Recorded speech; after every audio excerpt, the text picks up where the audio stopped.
તમારી મગફળી વાવેતરના 15 દિવસ થયા હોય, 20 દિવસ થયા હોય કે 25 દિવસ થયા હોય ત્યારે તમારે મગફળીની અંદર દવાનો પહેલો ડોઝ આપવાનો રહેશે. તો પહેલા ડોઝની અંદર શું આપવાનું રહેશે? તો બ્લેક અમૃત, ફૂગ અમૃત અને અક્ષરનું સ્ટીકર. હવે બ્લેક અમૃતથી શું ફાયદા થાય? તો બ્લેક અમૃતથી વિકાસ કરી અને પીળાશ દૂર કરે અને એના છોડને એકદમ લીલોછમ રાખે અને એના મૂળનો વિકાસ કરે. ફૂગ અમૃતથી એવો ફાયદો થશે કે તમારી મગફળીની અંદર કાળી ફૂગ નહીં આવે, સફેદ ફૂગ નહીં આવે, મગફળીમાં સુકારો નહીં આવે અને મગફળી ઉતરી અને એનો છોડ જતો નહીં રહે. એટલે મતલબ ફૂગમાં નિયંત્રણ કરશે અને એના ઉપર કદાચ કાણા, ટકપા કે કોઈ ડાઘ પડતા હોય એ ના આવે. જ્યારે સ્ટીકર એ શું કામ કરશે? તો સ્ટીકર એ દવા અને પાણીને મિક્સ કરશે, દવાને પાંદડા ઉપર ચોંટાડી રાખશે અથવા તો જાળવી રાખશે, જેને કારણે દવાનું રિઝલ્ટ વધી જશે. તો પહેલા ડોઝની અંદર બ્લેક અમૃત, ફૂગ અમૃત અને સ્ટીકર.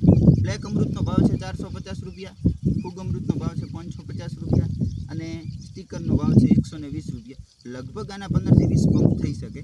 અને પાયામાં અથવા તો ફુવારામાં આપવું હોય એટલે કે જમીનમાં આપવું હોય તો 1 એકરની અંદર આટલું આપી શકાય. એનો ખર્ચો લગભગ 1120 રૂપિયા જ આવે છે.